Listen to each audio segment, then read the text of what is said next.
السلام عليكم ورحمة الله وبركاته. أعوذ بالله من الشيطان الرجيم. بسم الله الرحمن الرحيم. قل إن صلاتي ونسكي ومحياي ومماتي لله رب العالمين. وقال رسول الله صلى الله عليه وسلم بلغوا عني ولو آيات. আমরা শেষ নবীর উম্মত, আমাদের নবী হযরত মুহাম্মদ সাল্লাল্লাহু আলাইহি ওয়াসাল্লাম হলেন আখিরি নবী। উনার পরে দুনিয়াতে আর কোনো নবী আসবেন না। এই জন্য মহান আল্লাহ রাব্বুল আলামিন আমাদেরকে দুনিয়াতে বসবাস করার জন্য একটা সুযোগ দিয়ে রেখেছেন। আমরা অনেক অন্যায় অপরাধ করার পরও আল্লাহ তাআলা আমাদেরকে গজব দেন না। আল্লাহ আমাদেরকে একটা সুযোগ দিলেন যে দেখি তারা তওবা করে আমি আল্লাহর রাস্তায় ফিরে আসি। রাসূলুল্লাহ সাল্লাল্লাহু আলাইহি ওয়াসাল্লামের পূর্বে যত নবী রাসূলরা ছিল তাদের উম্মতেরা যদি অন্যায় করত, অপরাধ করত, তখন আল্লাহ রাব্বুল আলামিন তাদেরকে গজব দিয়ে দুনিয়া থেকে নিঃশেষ করে দিতেন। মহান আল্লাহ রাব্বুল আলামিন যখন ইব্রাহিম আলাইহিস সালামকে পাঠালেন, তিনি দ্বীনের অনেক দাওয়াত দিলেন, কিন্তু তার দাওয়াত কবুল করল না। ইব্রাহিম আলাইহিস সালামের ভাতিজা লূত, তিনি ইব্রাহিম আলাইহিস সালামের দাওয়াত কবুল করলেন। তখন ইব্রাহিম আলাইহিস সালাম এবং কি তার স্ত্রী সারা আর তার ভাতিজা লূত এই ইরাকের বসরা নগরী থেকে হিজরত করে জেরুজালেমে চলে আসলেন। আল্লাহ রাব্বুল আলামিন বলেন, ইব্রাহিম, এই ইরাকের বসরা নগরীর মধ্যে তুমি আর থাকার দরকার নাই, তুমি হিজরত করে জেরুজালেমের দিকে চলে যাও। ওই জেরুজালেমের এলাকায় যা তুমি আমি আল্লাহ রাব্বুল আলামিনের দ্বীনের দাওয়াত পেশ করো। ইব্রাহিম আলাইহিস সালাম তার স্ত্রী সারা এবং তার ভাতিজা লূতকে সাথে নিয়ে জেরুজালেমে চলে আসলে লূত রবানা দিলেন। লূত আলাইহিস সালাম তো লূত আলাইহিস সালামকে নবী বানানোর পরে আল্লাহ রাব্বুল আলামিন বলেন, ইব্রাহিম, এই লূতকে বলো সে আমাদের জেরুজালেম থেকে হিজরত করে একটা জায়গা আছে জর্ডান এবং বাইতুল মুকাদ্দাসের মাঝামাঝি, ওই জায়গাটার নাম হচ্ছে সাদুম। ওই সাদুম এলাকার মধ্যে গিয়ে যেন সে ইসলামের দাওয়াত প্রচার করে, আমার দ্বীনের দাওয়াত প্রচার করে। তখন লূত আলাইহিস সালাম ওই সাদুম এলাকার মধ্যে চলে গেলেন। সাদুম এলাকার জাতিগুলা, মানুষগুলা এতই নির্লজ্জ ছিল, কর্ম আরম্ভ করলো যেটা পৃথিবীর বুকে আর কেউ আরম্ভ করে নাই। আল্লাহ রাব্বুল আলামিন পুরুষদেরকে যৌন উপভোগ করার জন্য বিবাহের মাধ্যমে তার স্ত্রীদেরকে দিলেন, কিন্তু এই সাদুম জাতি তাদের স্ত্রীকে উপেক্ষা করে পুরুষে পুরুষে যৌন উপভোগ করত। এত বড় কুকর্ম তারা আরম্ভ করছে।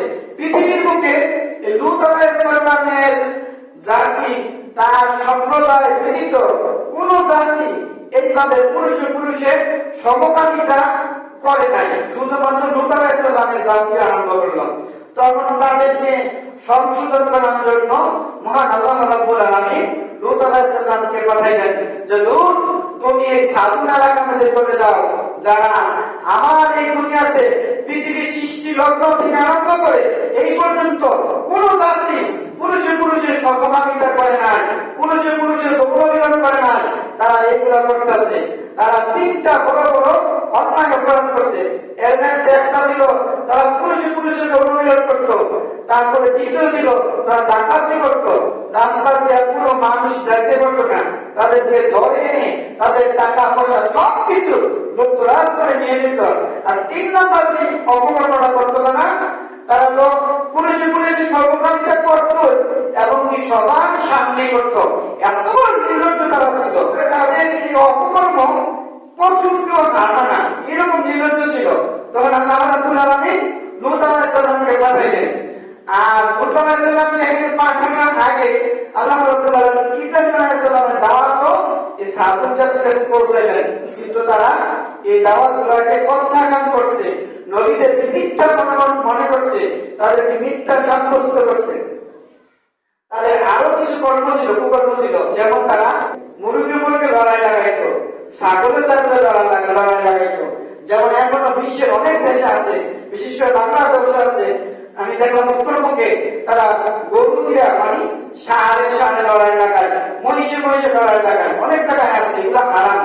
তো ওইগুলো ছাগল জাতি তারা করতো, মুরগি লড়াই লাগাইতো, ছাগল দিয়ে লড়াই লাগাইতো, গরু দিয়া মহিষ দিয়ে তারা লড়াই লাগাইতো, আনন্দ উপভোগ করতো। মহান আল্লাহ কোরআন বলেন, কাযযাবাত কাওমুল লূতিল মুরসালিন।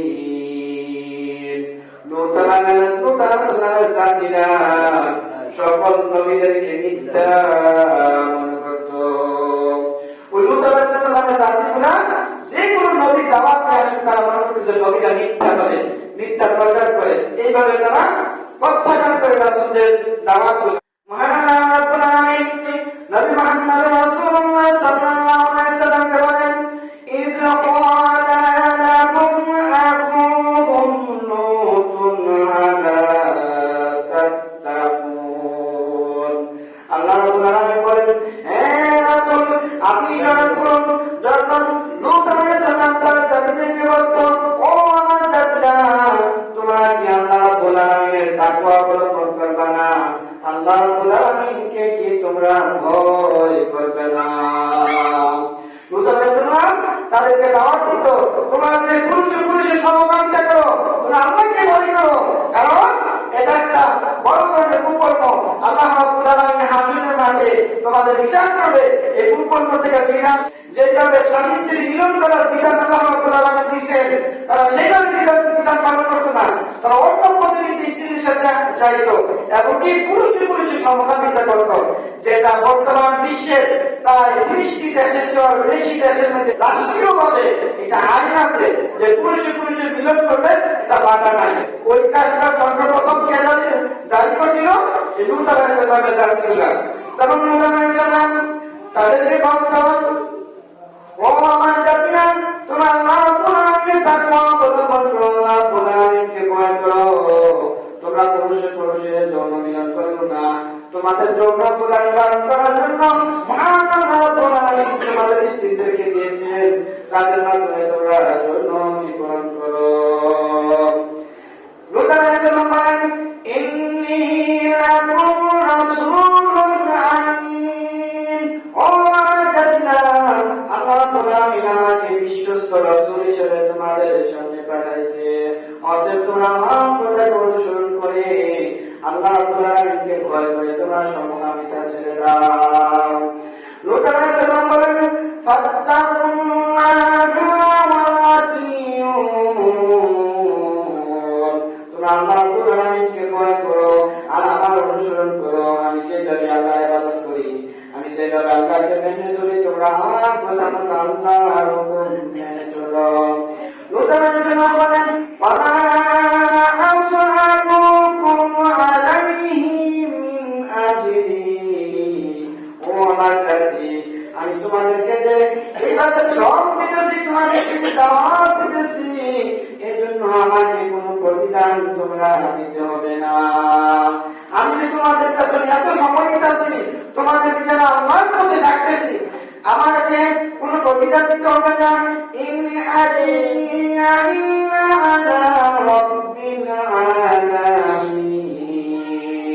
বরঞ্চ আমি যে তোমাদেরকে এভাবে সময় দিতেছি, আমার প্রতিদান রাব্বুল আলামিন দিবে। লূত আলাইহিস সালাম বলতেছে, তোমাদের কাছে এত সময় দিতেছি, এত দাওয়াত দিতেছি, তোমরা মনে করো না যে আমি তোমাদের কাছে কিছু টাকা চাবো, আর্থিক কিছু সহযোগিতা চাবো, কিছু প্রতিদান চাবো না। আমার কোনো প্রতিদান দিতে হবে না, আমাকে প্রতিদান দিতে মহান আল্লাহ রাব্বুল আলামিন। লূত আলাইহিস সালাম বলেন, আতাতুনা যুকরানা মিনাল আলামিন। লূত আলাইহিস সালাম বলেন, ও আমার জাতিরা, তোমরা যেভাবে পাপ পৃথিবীতে আর কেউ করে নাই। তোমরা এমন একটা কর্ম করতেছো, পুরুষে পুরুষে তোমরা সমকামিতা করো। তোমাদের পূর্বে আল্লাহ রাব্বুল আলামিন এত জাতি সৃষ্টি করেছেন, কোন জাতি এরকম কাজ করে না। তোমরা কি এরকম করলা? তোমরা আমাকে ভয় করো, আল্লাহ তোমাদের জন্য কঠিন আযাবের ব্যবস্থা আছে। নূহ আলাইহিস সালাম যখন এইভাবে তাদেরকে বোঝানো আরম্ভ করলেন, তখন নূহ আলাইহিস সালামের প্রথম মানুষ তারা এইভাবে বোঝানোর পর তারা নবীদের মিথ্যা প্রমাণ করলো। নূহ আলাইহিস সালাম বলেন, ওয়া তাযারুনা মা খালাকালাকুম রাব্বুকুম মিন আযওয়াজিকুম।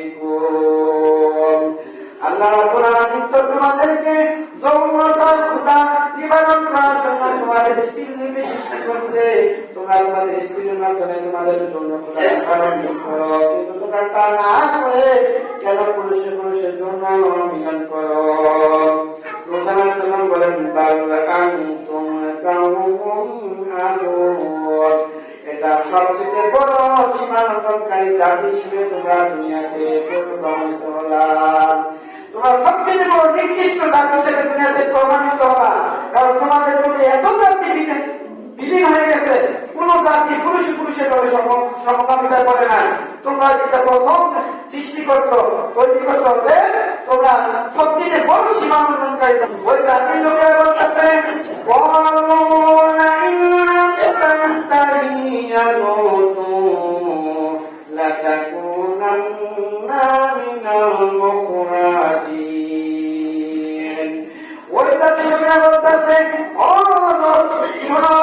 আমরা পুরুষে পুরুষে সমকামিতা করি, এই কাজে যদি তুমি আমাদেরকে বাধা দাও, তাহলে তুমি আমাদের সমাজে থাকতে পারবা না, আমাদের এলাকা থাকতে পারবা না, আমাদের দেশে থাকতে পারবা না। আমরা সবাই মিলে তোমাকে আমাদের এলাকা থেকে বহিষ্কৃত করে দেব। আর কিছু তোমার তুমি ভালো থাকতে চাও, পবিত্র থাকতে চাও, আমাদেরকে এত বড় একটা আমাদের কাজকে তোমরা বাধা দিতেছ। ও তুমি যদি আমাদেরকে এই কাজ করতে যদি প্রতিবন্ধকতা হয়ে দাঁড়াও, তাহলে তোমাদেরকে এবং তোমার পরিবারকে আমরা এই এলাকা থেকে পরিষ্কার করে তুলে পাঠিয়ে দেব। হকের কথা বললে এইভাবে মানুষের ওই সময় যখন নবীদেরকে দেশ থেকে কত বাধ্য করতো, বর্তমানে দেখেন যে হকের কথা বললে তখন তাকে দেশ থেকে বাধ্য করে দেয়। এইভাবে যাদের দুনিয়াতে আগেও ছিল, এখনো আছে। নূহ আলাইহিস সালাম এইভাবে যখন তাদেরকে বুঝাইলেন, তারা যখন বলল, লোক তোমাকে দেশ থেকে জন্য বাধ্য করবো, তখন নূহ আলাইহিস সালাম বলেন,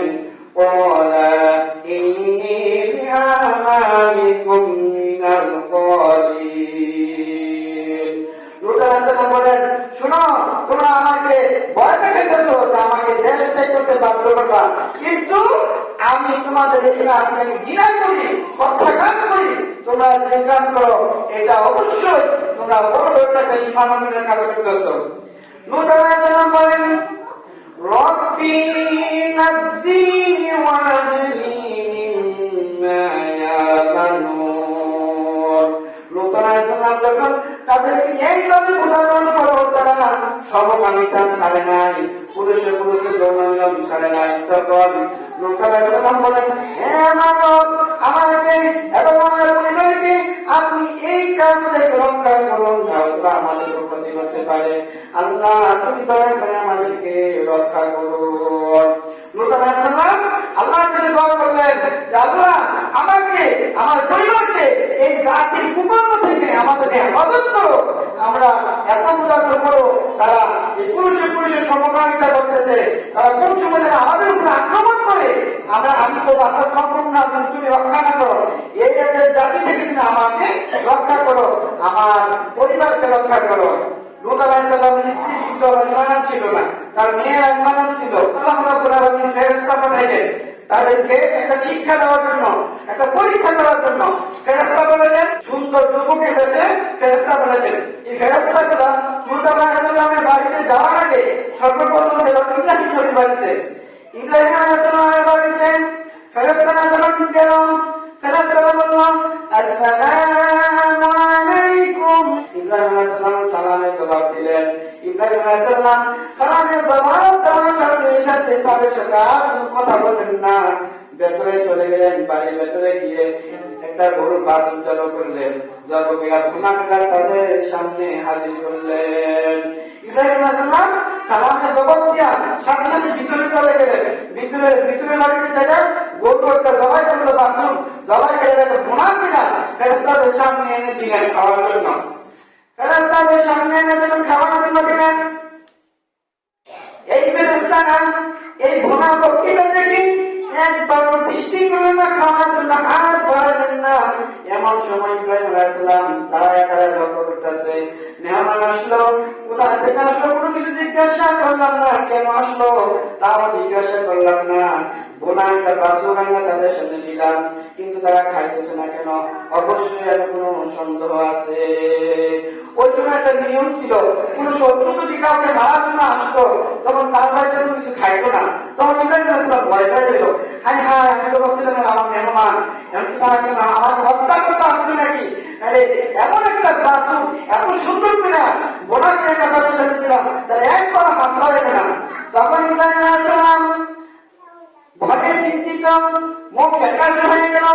যখন ফেরেশতারা দেখলো ইব্রাহিম আলাইহিস সালাম চিন্তিত হয়ে গেলেন, তখন ফেরেশতারা বলতেছে, ও ইব্রাহিম কোনো চিন্তা করিও না, কোনো টেনশন করিও না, কারণ আমরা কোনো মানুষ না, আমরা আল্লাহ রাব্বুল আলামিনের পক্ষ থেকে পাঠানো ফেরেশতা। বলে সুবহানাল্লাহ। আপনাকে একটা সুসংবাদ দেওয়ার জন্য আসছি। তাই সেই সুসংবাদটা হলো, আপনার স্ত্রী সারা কোনো সন্তান হয় না।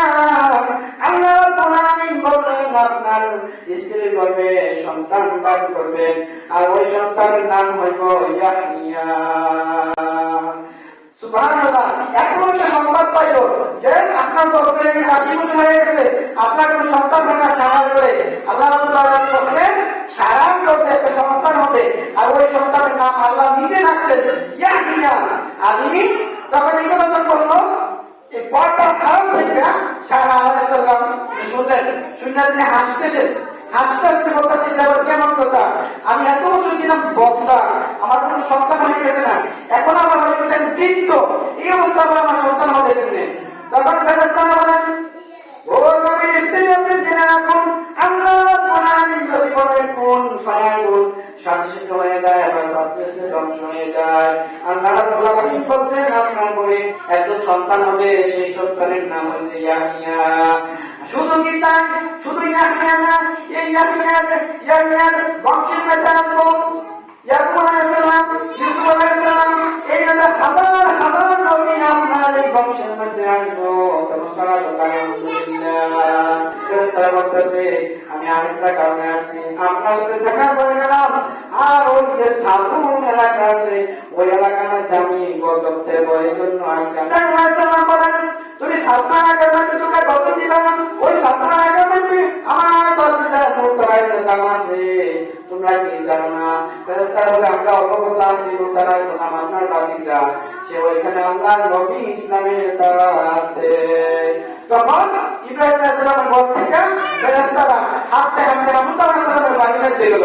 সন্ধ্যার সময় মুত আলাইহিস সালামের বাড়ি মধ্যে যাওয়ার পরে এই মানুষ রূপী ফেরেশতারা যখন মুত আলাইহিস সালামের বাড়িতে গেল, বাড়িতে যাওয়ার পরে মুত আলাইহিস সালামের স্ত্রী সব মানুষদেরকে খবর দিয়ে দিল, ও লোকেরা তোমরা যারা পুরুষে পুরুষে যৌন মিলন করো, সমকামিতা করো, আজকে আমাদের বাসার মধ্যে কয়েকজন সুন্দর সুন্দর সুদর্শন যুবক আছে, তোমরা তাড়াতাড়ি আমাদের বাসায় আসো যদি তোমরা সমকামিতা করতে চাও।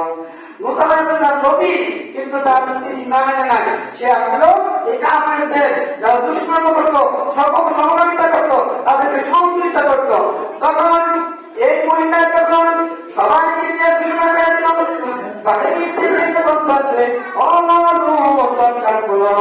আমরা খবর পাইছি তোমার ঘরে নাকি সুদর্শন কয়েকজন যুবক আছে,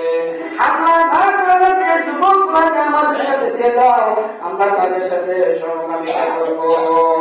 তখন ভয় পেলেন, মুখ ফ্যাকাশে হয়ে গেল। তিনি মনে মনে বলতেন, আয় হায় এরা এত বড় হিংস্র, তাদের থেকে আমার মেহমানদেরকে তো আমি হেফাজত করতে পারবো না, আমি কি করতে পারি। এমন সময় লূত আলাইহিস সালাম যখন ভয়ে তার বুক থরথর করে কাঁপতেছে, ও লূত, তুমি কোনো ভয় পাওয়ার কারণ নাই, কারণ আমরা কোন মানুষ না, আমরা আল্লাহ রাব্বুল আলামিনের পক্ষ থেকে পাঠানো ফেরেশতা। তখন লূত আলাইহিস সালামের ভয় কেটে গেল। ওই ফেরেশতারা বলতেছে, লূত আলাইহিস সালাম, এই এলাকাতে আল্লাহ গজব দিবে, আমাদেরকে আল্লাহ পূর্ণ করে পাঠাইলো তাদেরকে পরীক্ষা করার জন্য যে তারা তওবা করে কিনা। যখন তারা আমাদেরকে পেল, তারা আমাদের সাথে সমকামিতা করার জন্য তোমার করার জন্য ধাক্কাধাক্কি করতেছে, তখন আল্লাহ রাব্বুল আলামিন তাদের ভাগ্যের মধ্যে গজব লিখে রাখছে। আল্লাহ রাব্বুল আলামিন বলেন, ও ফেরেশতারা, আমার নবী লূতকে বলো রাত শেষ হওয়ার আগে সে যেন এই এলাকা ছেড়ে চলে যায়, তার সাথে তার মেয়েও যেন চলে যায়, কিন্তু খবরদার তার স্ত্রীকে যেন সাথে করে না নিয়ে যায়। ফেরেশতারা বলল, সালাম ভুল করা হওয়ার আগেই আপনি আপনার মেয়েদেরকে নিয়ে পালিয়ে যান। শর্ত দুইটা, এক হচ্ছে আপনার স্ত্রীকে সাথে নিতে পারবেন না, আর দুই হচ্ছে আপনি পেছনের দিকে তাকাতে পারবেন না। যখন আপনি বাইরে হবেন বাসা থেকে, আর পেছনের দিকে বাইরে তাকাতে পারবেন না, কারণ আপনি বাইরে হওয়ার সাথে সাথে আমার বলা এলাকার মধ্যে গজব দেওয়া করবেন। লূত আলাইহিস সালাম তার মেয়েদেরকে নিয়ে বাসা থেকে বের হয়ে গেলেন। বের হওয়ার সাথে সাথে আল্লাহ রাব্বুল আলামিন জিবরাইল আলাইহিস সালামকে পাঠালেন। জিবরাইল আলাইহিস সালাম সাথে সাথে দুনিয়াতে আসলেন। এই সাতম এলাকার যতগুলো মানুষ ছিল সবগুলা যারা নাফরমান ছিল, জিবরাইল আলাইহিস সালাম তার বাসায় গিয়া এমন ভাবে সকলকে থাপ্পড় দিলেন, তাদের চোখগুলা সবাই খুলে, সবার চোখগুলা সাথে সাথে খুলে গেল। জিবরাইল আলাইহিস সালাম এমন ভাবে থাপ্পড় মারলেন তার টাকা দিয়া। তারপরে জিবরাইল আলাইহিস সালাম তার টাকা দিয়ে এইভাবে তাদের উলট করে আকাশে উঠাই দিলেন। আকাশ উঠাই দিয়া উল্টা এসে ধাপ করে ফাটাই দিলেন। আকাশ থেকে ফাটাবার পরে সকল মানুষ উল্টায় একবার নিচে পড়ে গেল। তারপরে আল্লাহ রাব্বুল আলামিন এমন বৃষ্টি দিলেন, ওই বৃষ্টিটা ছিল পাথরের বৃষ্টি, বড় বড় পাথর আল্লাহ ফালান করলেন। ফালাতে ফালাতে এমন অবস্থা হয়ে গেল, তারা তো এই সাধু এলাকা এখন এত বড় একটা সাগর হইল। বর্তমানে ওই সাগরটাকে আমরা অনেকে জানি দুধ সাগর, অনেক বলে দুধ সাগর, অনেক বলে মৃত সাগর, ইংরেজিতে বলে ডেড সি, মানে মৃত্যু সাগর। এই সাগরের পানিগুলো গোলাপানি হয়ে গেল। মানুষের পুষ রক্ত গলে যে অবস্থা হয়, ওই সাগরের মধ্যে কোনো জীবিত থাকে না, মাছ জীবিত থাকে না, কোনো মানুষ সাঁতার কাটতে পারে না, কোনো মানুষ এই সাগরের মধ্যে পড়লে নিচে থাকে না, সে থাকে। কারণ এই পানিটা এতই নোনা, এতই মোটা আকারের পানি। আল্লাহ রাব্বুল আলামিন এমন গজব দিলেন, আকাশ থেকে বড় বড় পাথর পাঠাইলেন। একটা পাথর একজনে খুঁজে পাইছে ওই সময়, ওই পাথরটা উত্তর দিয়ে দেখছে 36 টন। এত ওজনের বড় বড় পাথর পাঠাইত, 27 মনে হয় 1 টন, আর 36 টন শুধু একটা পাথর। আল্লাহ রাব্বুল আলামিন এইভাবে গজব দিয়া এই সাধু এলাকাকে ধ্বংস করে দিয়েছেন। কারণ কি, তারা পুরুষে পুরুষে যৌন মিলন করত, সমকামিতা করত, এমনকি নারীদেরকে আল্লাহ যেভাবে ব্যবহার করার জন্য বিধান দিচ্ছে ওইভাবে ব্যবহার করতো না, অন্য বিকল্প ভাবে ব্যবহার করতো। এখনো বর্তমানে বিশ্বে কেন বাংলাদেশে এরকম অনেক মানুষ আছে, ছাগলের সাথে অপকর্ম করে, গরুর সাথে অপকর্ম করে, এমনকি মহিলাদের সাথে তার স্ত্রীদের সাথে বিকল্প ব্যবহার করে, চিনা করে যেরকম গুণা এইভাবে আল্লাহ আইন অমান্য করে তারা যদি যৌন মিলন করে, সে গুণা যদি আপনার স্ত্রী হয় তাকে ব্যবহার করার জন্য আল্লাহ একটা বিধান দিয়েছেন। ওই বিধানটি যদি আপনি অপব্যবহার করেন, তখন আল্লাহ রাব্বুল আলামিন আপনাকে পরকালে শাস্তি দিবেন। অতএব আমরা এইরকম অপকর্ম থেকে আমরা বেঁচে থাকি। আল্লাহ রাব্বুল আলামিন আমাদেরকে এবং আমাদের দেশকে এবং সকল বিশ্ববাসীকে যেন এইরকম অপকর্ম থেকে আমাদেরকে হেফাজত করে।